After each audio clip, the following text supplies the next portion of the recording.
ये कहानी शुरू होती है जैकी यानी जैकलिन से। जैकलिन दरअसल यूएस के प्रेसिडेंट जॉन एफ कैनेडी की वाइफ है, पर आज ही प्रेसिडेंट की डेथ हो गई। जैकलिन क्रिमेशन के बाद गमगीन नम आंखें लिए अपने रेजिडेंस पर आती है। थोड़े टाइम के बाद उससे मिलने एक जर्नलिस्ट आया है। आजकल जैकलिन मैसाचुसेट्स में रहती है। जर्नलिस्ट ने इस एड्रेस का भी पता लगा लिया और यहाँ पहुँच ही गया। पहले तो जैकलिन उसे अंदर आने की इजाज़त नहीं देती, पर जर्नलिस्ट के जिद पर जैकलिन ने उसे अपने घर के अंदर आने दिया।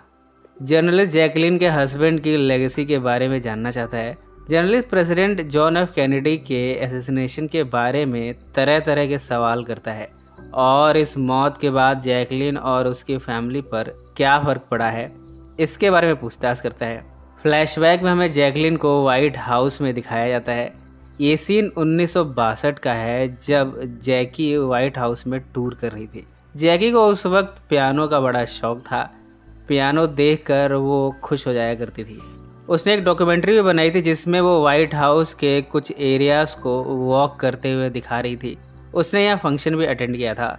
यहाँ म्यूजिकल परफॉर्मेंस हुई थी। प्रेजेंट में जर्नलिस्ट जैकी से पूछताछ कर रहा है कि जैकी को भला इन डॉक्यूमेंट्रीज बनाने का शौक क्यों हुआ। जैकी कहती है कि उसे भी किसी ज़माने में रिपोर्टिंग करने का शौक़ था। वो बताती है कि जब उसके हस्बैंड ज़िंदा थे तब उसे मेकअप करने का बड़ा शौक़ था। वो अपने हस्बैंड के साथ बड़े कॉन्फिडेंटली मीडिया से रूबरू हुआ करती थी। प्रेम में वो जर्नलिस्ट से इमोशनल होते हुए कहती है कि जब उसके हस्बैंड को मारा गया तब वो अपने हस्बैंड जॉन यानी जैक के सिर को अपनी गोद में रखकर बार बार उसे वापस आने की रिक्वेस्ट करती रही, पर कुछ मिनटों में उसे ये स्वीकार करना पड़ा कि उसका हस्बैंड अब मर चुका है। जैकी बताती है कि अपने हस्बैंड की डेथ के बाद अब उसने पुराने सारे हॉबीज़ को त्याग दिया है। प्रेजेंट में वो हमें धूम्रपान करते हुए दिखती है। जब वो हादसा हुआ था तब जैकी के चेहरे पर जख्म बने थे। वो उन जख्मों को पोंछते हुए बिलख बिलख कर रोती है। इसके बाद एक एक करके वो फैमिली मेम्बर्स से मिली। प्रेसिडेंट के लिए स्पेशली डिज़ाइन की गई एयरफोर्स 1 एयरक्राफ्ट में बैठी है वो। जैकी को कंसोल करने के लिए नए प्रेसिडेंट लिंडन जॉनसन और उनकी वाइफ लेडी बर्ड आकर जैकी को कंफर्ट करते हैं। यूएस अटॉर्नी जनरल, जो कि जैकलिन का ब्रदर इन लॉ है, रॉबर्ट एफ कैनेडी, वो भी आकर जैकलिन को कंफर्ट करता है। प्रेसिडेंट की डेड बॉडी के साथ ही जैकी दिखती है।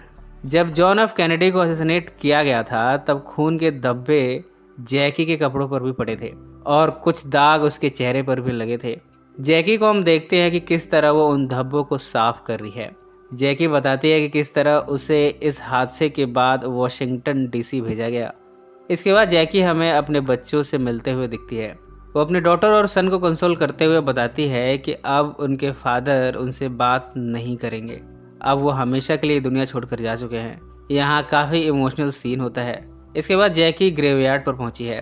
प्रेजेंट में जैकी कह रही है कि हालांकि उसके हस्बैंड की डेथ हो गई, पर ज़िंदगी अभी भी ख़त्म नहीं हुई है। उसकी लाइफ की कहानी आगे भी चलती रहेगी। जैकी के पास सब कुछ है, दौलत है, आलीशान घर है, शोहरत है, पर फिर भी उसके पास कोई खुशी नहीं है। रॉबर्ट ने जैकी को हेल्प किया है। उसने जैकी को फ्यूनरल प्लान करने और उसकी फैमिली की देखभाल करने में उसकी काफ़ी मदद की है। पर जैसे जैसे दिन गुजरते जा रहे हैं जैकी और भी डिप्रेशन में जा रही है। उसने शराब पीना शुरू कर दिया है। उसे नींद की भी प्रॉब्लम है। आजकल वो मेडिकेशन पर है। वो हमें प्रेस्ट से बात करते हुए दिखती है। प्रेस्ट भी उसे स्पिरिचुअल काउंसलिंग देता रहता है। इसके बाद हमें देखते हैं प्रेसिडेंट जॉनसन और रॉबर्ट। इसके साथ ही फर्स्ट लेडी बर्ड जॉनसन भी सभी के साथ यहाँ बैठी हुई हैं। इन सब के साथ वाइट हाउस के और भी मेंबर्स हैं जो कि एक टीवी क्लिप को देख रहे हैं। ये देखते हैं किस तरह ली ओसवाल्ड को मारा जा रहा है। ली ओसवाल्ड वो शख्स है जिसने प्रेसिडेंट जॉन एफ कैनेडी की हत्या की थी। बाद में उसे अमेरिका के नाइट क्लब के ओनर जैक रूबी ने शूट करके मार दिया। हालांकि ली ओसवाल्ड पुलिस कस्टडी में था, फिर भी जैक रूबी ने उसे शूट कर दिया। ये सब कुछ कैमरे में रिकॉर्ड हो गया। इस सीन को जब टीवी में सभी देख रहे हैं तब रॉबर्ट कहता है कि कोई भी जैकलिन को इस बारे में नहीं बताएगा। वो खुद ही इस बारे में उसे बताएगा और वो तब करेगा जब सही समय आ जाएगा। हालांकि ये बातें छिप नहीं पाती। जैकलिन को पता चल ही गया। जैकलिन बाद में रॉबर्ट पर गुस्सा होती है जिसने उससे ये बात छिपाई। रॉबर्ट उसकी सफाई देता भी है, पर जैकलिन उसकी बातों को नहीं सुनती। जैकलिन प्रेस से मिलकर उससे काउंसलिंग लेती रहती है। वो अपने बच्चों को लिए समंदर किनारे भी जाती है। उसे लगता है कि वो अपने हस्बैंड को शायद बचा सकती थी, पर उसने और हिम्मत दिखानी चाहिए थी। रॉबर्ट बाद में जैकलिन से फिर से मिलने आया है। वो कहता है कि जॉन का प्रेसिडेंशियल टाइम काफ़ी कम था, ऐसे में शायद अगली जनरेशन उसे याद ना रखे। इस बारे में वो कंसर्न भी जताता है। जैकलिन प्रेस से बताती है कि उसने उस घटना के बाद खुदकुशी करने का भी मन बना लिया था। एक बार तो उसने कोशिश भी की थी, पर बच्चों का ख्याल जब आया तब उसने ये आइडिया त्याग दिया। प्रेजेंट में ये इंटरव्यू ख़त्म हो चुका है। जैकलिन जर्नलिस्ट से कहती है कि वो इस इंटरव्यू के दौरान काफ़ी इमोशनल हो गई थी। कुछ हिस्से वो नहीं चाहती कि उसके बारे में छपे।